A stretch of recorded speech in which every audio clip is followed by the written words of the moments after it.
caso de José Bretón. Muchos consideran a los ojos como la ventana del alma, argumentando que a través de ellos se puede percibir el estado de ánimo de una persona. También el estado de salud, cuando se está mintiendo, cuando se está cansado, entre otras situaciones. La vista consiste en un sentido del ser humano que le da significado a la belleza de la vida. Son muchos los factores que se pueden apreciar en los ojos de forma subjetiva, pero la mirada del hombre de este caso no podía pasar desapercibida. Durante su juicio, muchos expresaron que se apreciaba frialdad en él, aunque no conocían los hechos desgarradores que había presenciado este individuo. José Bretón nació en el año 1973 en Córdoba, España. Creció en una familia de clase media con un hermano de nombre Rafael y una hermana llamada Catalina, con quienes tenía problemas recurrentemente. Estudió en el colegio religioso Los Trinitarios, donde conoció a la mujer que se convertiría en su primer amor más adelante. Desde los 8 años de edad recibió maltrato físico por su padre, que en ocasiones llegó a azotarle con la correa. Aún así, Bretón nunca identificó esa actitud como algo incorrecto, sino un intento de educarlo, porque según ha contado él mismo, de pequeño era muy revoltoso. Aunque decía que esto no estaba mal, la reacción ante las correcciones que le propinaban era orinarse en la cama hasta los 11 años de edad, señal de que algo no estaba bien. Cuando terminó el Instituto Católico, Bretón se matriculó en la licenciatura en Derecho para poder retrasar el servicio militar o, en su caso, evitarlo definitivamente. Aunque el plan no le salió del todo bien, porque nunca acudió a sus clases. Él prefería acompañar a su padre a la finca de las Quemadillas para ayudarle en el campo de naranjos. Cuando se dio cuenta que era necesario comenzar a ganarse la vida de alguna forma, en 1993, a sus 20 años, decide alistarse como soldado. No tenía vocación, pero el cuartel estaba muy cerca de su casa y cobraría un sueldo fijo. Pero nunca evaluó las posibilidades de ser enviado a la guerra, hecho que definiría un antes y un después en su vida. Este joven viajó a Bosnia-Herzegovina como miembro de la agrupación táctica española, que fue la encargada de vigilar el cumplimiento del alto al fuego entre croato-bosnios y bosnio-musulmanes, además de colaborar en la reconstrucción de infraestructuras dañadas por la guerra. Durante 6 meses vivió hechos traumáticos que cambiarían su forma de percibir el mundo, a pesar de que ya estaba algo equivocada. Desde esas experiencias comenzaron actitudes extrañas y diferentes. En una ocasión fue hospitalizado tras ingerir 80 comprimidos de somníferos que él tomaba recientemente por no poder conciliar el sueño.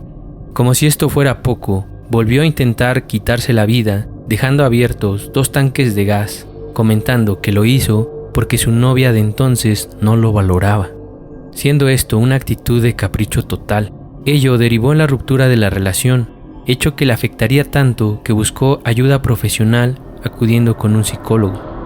En las terapias, el encargado de la salud mental descubrió que su paciente tenía problemas evidentes como falta de empatía, cosificaba a los seres humanos, tenía aires de superioridad y era paranoico. A pesar de esto, él regresa a Córdoba, España como efectivo en 1995, lugar en donde permaneció 2 años más mientras su contrato era vigente. Cuando este finalizó, decide no renovar por decisión propia.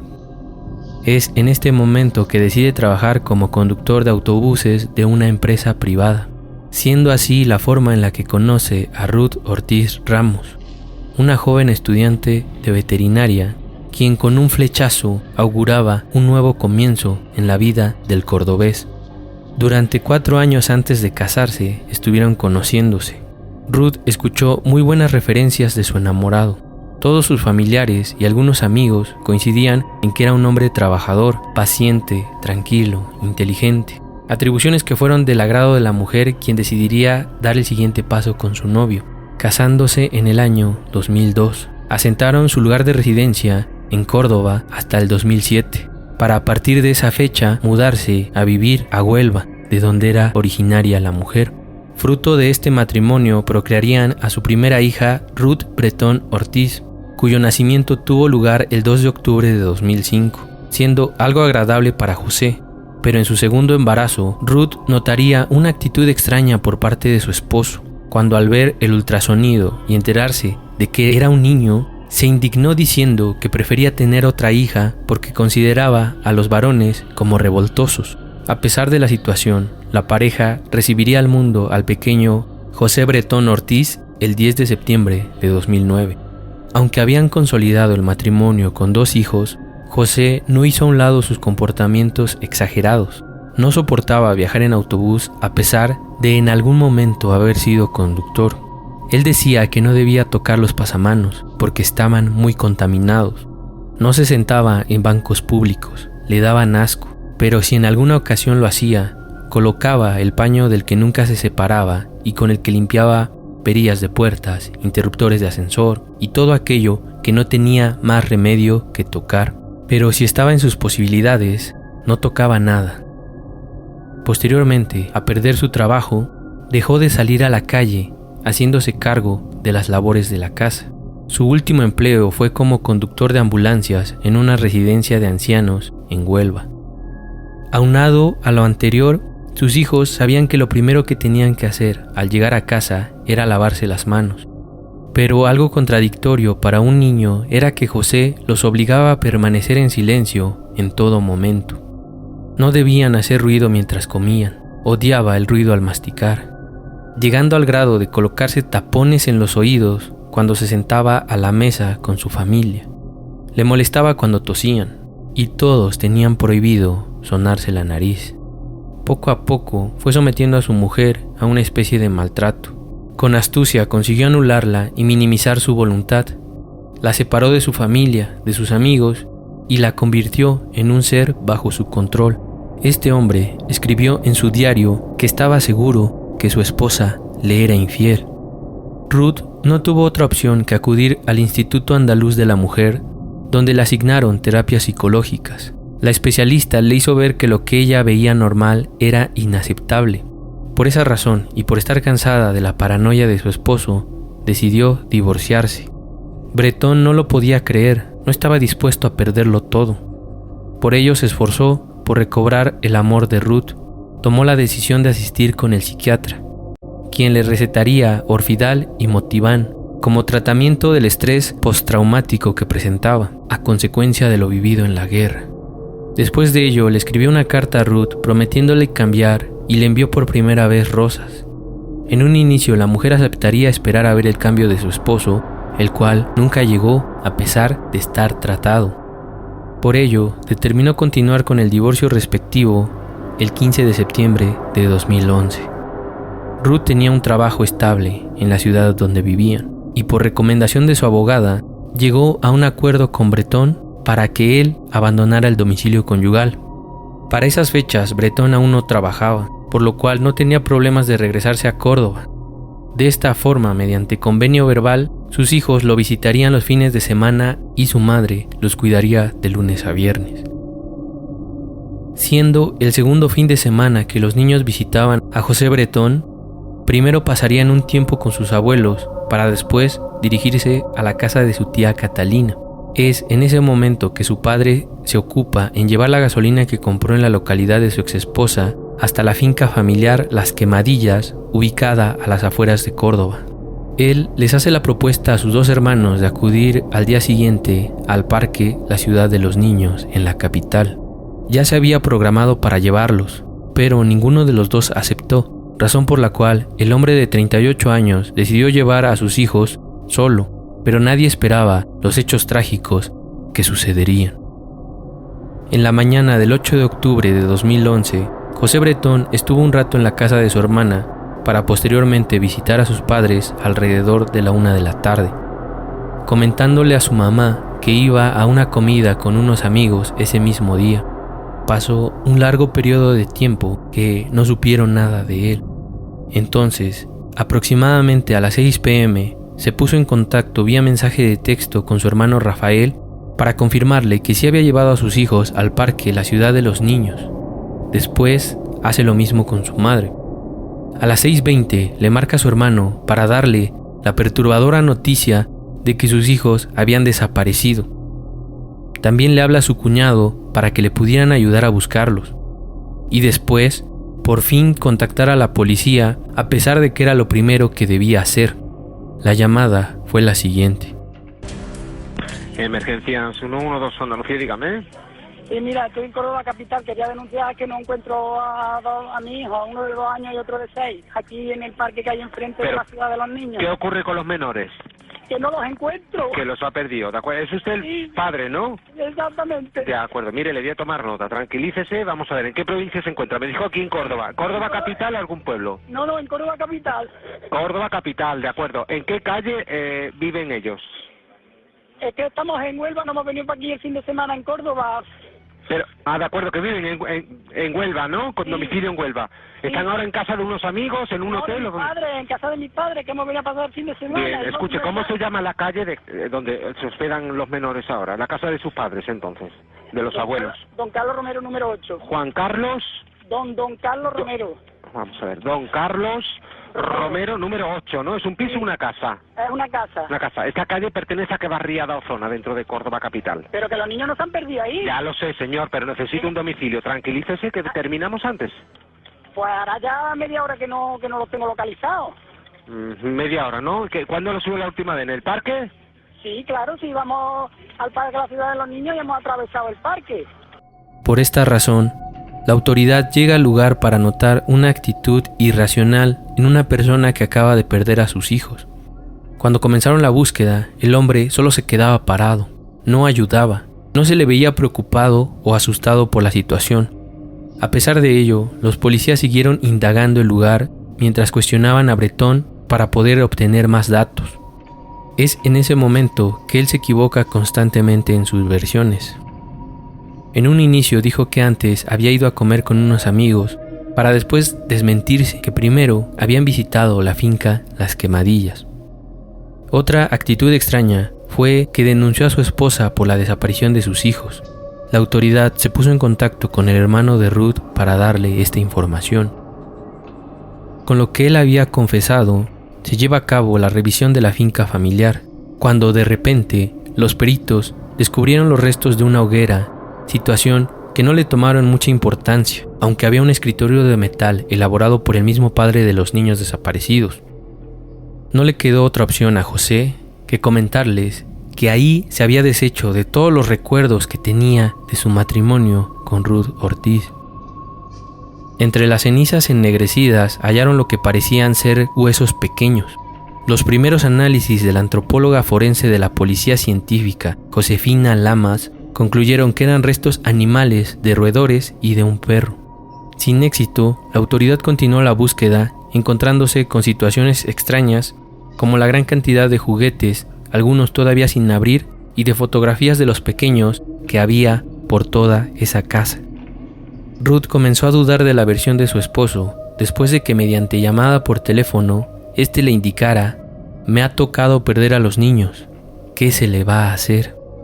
Por ello, presentó una demanda contra él por hacerla pasar por presiones en su intento de separación. La búsqueda se había extendido. No había ni una señal de los niños, aunque se comenzaba a sospechar de la culpabilidad del padre. De esta forma, prosiguió el registro de las quemadillas por parte de efectivos del Grupo Especial de Actividades Subacuáticas, quienes rastrearon el río Guadalquivir entre la capital cordobesa y la zona próxima a la finca familiar, no teniendo éxito. Un hecho aterrador para la familia de la madre fue que tras el registro de las cámaras de seguridad del parque donde desaparecieron los pequeños, se ve a José Bretón arribar, pero no hay imágenes que indiquen que los niños llegaron a estar alguna vez en el lugar. Por esto, José Bretón es detenido, además de las contradicciones y lagunas de su relato de la desaparición de los niños. A pesar de la detención, no tenían ningún otro dato de prueba que les fuera útil para poder localizarlos. Por ello, las revisiones intensivas continuaron en los lugares que han visitado de acuerdo al indagado por la autoridad. En un segundo registro en la finca de Las Quemadillas, se han utilizado georradares especiales para detectar cualquier anomalía en el huerto de naranjos que rodea a la casa. Algunos vecinos mencionan que vieron una enorme columna de humo negro que desprendía un olor pestilente muy fuerte. Sin más por el momento, el juez prorroga la detención de José Bretón porque considera que hay indicios razonables de criminalidad. Este ingresó en prisión sin derecho a fianza por el delito de detención ilegal y otro de simulación del delito. El abogado de Bretón, José María Sánchez de Puerta, pide un estudio clínico sobre el estado psicológico de su cliente, quien evade la realidad y a su juicio presenta una personalidad bipolar en su intento de poder librar la cárcel. También se ordenó activar el Código de Búsqueda Internacional de los Menores a través de la Organización de Policía Criminal ICPO Interpol. Habían pasado varios meses y por más acciones que se realizaban, parecía que nada de esto funcionaba. La investigación estaba bloqueada, pero había un precedente que no había sido analizado con precisión. Es cuando se cruzaría en el caso un médico forense con casi 40 años de experiencia llamado Francisco Echeverría. En una conversación entre este y un técnico forense llamado Luis Avial, que colaboraba con la policía, le mencionó el abrumador caso que estaban pasando. De esta forma especifican que mediante copia de la investigación, Echeverría descubre que los huesos encontrados en la hoguera no pertenecen a un roedor o un perro, sino que son restos humanos. Esto daría un giro completo a la situación, porque comenta Luis Avial que todos se habían vuelto locos buscando cuando la antropóloga forense hizo aquella aseveración, pero nadie imaginaba que las pruebas ya las tenían en los registros de la policía científica. De esta forma, Francisco se pone en contacto con la abogada de Ruth, de nombre Reposo Carrero, para pedirle al juez de instrucción más datos del caso, mismo que se los hicieron llegar por correo electrónico, y mediante esto él pudo confirmar su teoría y resolución del caso. Pero todavía se tenía que ventilar esto en juicio para poder incriminar a quien había hecho tal hoguera. Cuando la madre de los niños conoció la perspectiva de Echeverría, dijo sentirse aliviada, porque la confusión de no saber en dónde estaban sus hijos le dolía más. La antropóloga forense Josefina Lamas supo que estaban cuestionando su análisis pericial y se opuso argumentando que ella estaba segura que se trataban de huesos de animales. Como requisito legal, ella tuvo que defender su aseveración en juicio argumentando que la cadena de custodia de las pruebas se había roto cuando Luis Avial se las mostró a Francisco Echeverría.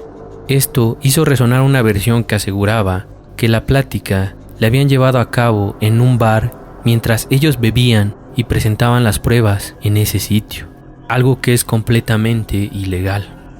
Las partes del juicio consideraban que esto había sido un pretexto para que no se desestimara la profesionalidad de Josefina. Sin embargo, no tuvo mayor repercusión en el asunto, puesto que Echeverría comentó que un error lo comete cualquiera, aunque sí dio lugar para que Bretón defendiera su inocencia, diciendo que todo ello se trataba de un caso mediático, por lo cual tenían que encontrar al culpable. De acuerdo a la revisión de todo lo acontecido aquel aterrador día, concluyeron en que los 250 litros de gasolina comprados por el padre de los niños antes de dirigirse a la finca de las Quemadillas justificaba la alta temperatura que necesitaba la hoguera para poder incinerar los cuerpos. Como en todo juicio, fue necesario un tercer análisis pericial para poder aclarar la controversia que existía entre ambos expertos. El equipo de antropólogos forenses de la Universidad Complutense de Madrid destaca que los huesos están muy deteriorados, pero que son inequívocamente humanos y que pertenecen a dos niños. El 17 de junio de 2013 arrancó el juicio ante un jurado popular compuesto por 4 hombres y 7 mujeres. El experto en psiquiatría forense Miguel Gaona declaró que Bretón no parecía tener ningún trastorno de la personalidad y que su perfil no coincidía con una persona maltratadora. De hecho, era un obsesivo de las tareas hogareñas. Planchaba, cocinaba, llevaba a los chicos al colegio, al médico. Sus amigos corroboraron esto. Sin embargo, esa imagen no coincidía para nada con la que tenía de él su mujer Ruth. Durante el juicio, Bretón aseguró que Ruth y José eran su mayor alegría. Además, dijo que mis hijos no me temen, me adoran y yo les quiero a ellos con locura. Ese padre frío, sereno, ponía los pelos de punta a los presentes. Jamás perdió la calma, ni siquiera cuando su exmujer le gritó en la cara, monstruo. El 22 de julio de 2013 fue condenado por unanimidad a 40 años de cárcel, pero en marzo de 2015 rebajaron su condena a 25 años. De esta forma, en un periodo de tiempo de mayo a julio de 2021, en la cárcel Herrera de la Mancha, donde se encuentra alojado Bretón, 13 presos por horribles crímenes y varios psicólogos sentados en círculo participaron en 10 sesiones de terapia. Fue así que Bretón confesó en la primera sesión diciendo: «Hola, me llamo José Bretón y estoy aquí por haber asesinado a mis hijos, a mi José y a mi Ruth». Luego agregó: «Estuve 15 días planeándolo todo porque quería hacerle daño a ella. Tranquilos, que los niños no sufrieron. Yo jamás les haría daño. Lo que yo hice es lo peor que puede hacer un ser humano». Esa confesión terminó con la discusión de todo el asunto, por lo que la reconstrucción de los hechos fue la siguiente. En el trayecto de auto, habría empezado a suministrarles a los pequeños los medicamentos que a él le habían prescrito anteriormente, mezclados con bebidas. Llegaron cerca de la 1:48 de la tarde y los chicos ya estaban adormecidos. Bretón llamó a su mujer, pero no la encontró. Prosiguió con su plan. Durante el almuerzo, los niños habrían sido nuevamente sedados para que, en un lugar que no se veía desde el exterior de la quinta, José terminó de preparar la gigante montaña de leña entre unos árboles frutales. Usó un total de 250 litros de gasolina para lograr los 2200 grados de temperatura que lo consumieron todo. Se quedó ahí como de guardia, vigilando esa hoguera hasta las 5:30 de la tarde. Acto seguido, se subió a su auto Opel y manejó hasta el parque, donde se estacionó a las 6:01. Tomó el celular y le mandó mensajes a su hermano Rafael, haciéndole creer que estaba con sus hijos. Así también lo hizo con su madre. A las 6:18 de la tarde, llamó de nuevo a Rafael y le dijo nervioso que había perdido a los chicos. Su hermano y su cuñado fueron inmediatamente a este lugar para ayudarlo a buscar a los menores, y de esta forma a las 6:41 llamó al 112 para denunciar oficialmente la desaparición. ¿Qué piensas de este caso resuelto? Durante juicio se puede presumir la inocencia de una persona mediante pruebas, pero esto no significa que lo sea así. Es por ello que hubo una confusión muy grande con la situación de los huesos, porque una profesional estaba segura de que se trataban de huesos de animales y otro tenía una versión distinta. Aquí lo importante fueron todas las pruebas que se recabaron y todas las mentiras que José utilizó para saber que él era el indiciado. Sabes que tu opinión es muy importante. Si te gustaría conocer un caso, déjamelo en la cajita de comentarios. Esto es Ansiosos Investigaciones. Ansioso por ver un nuevo video.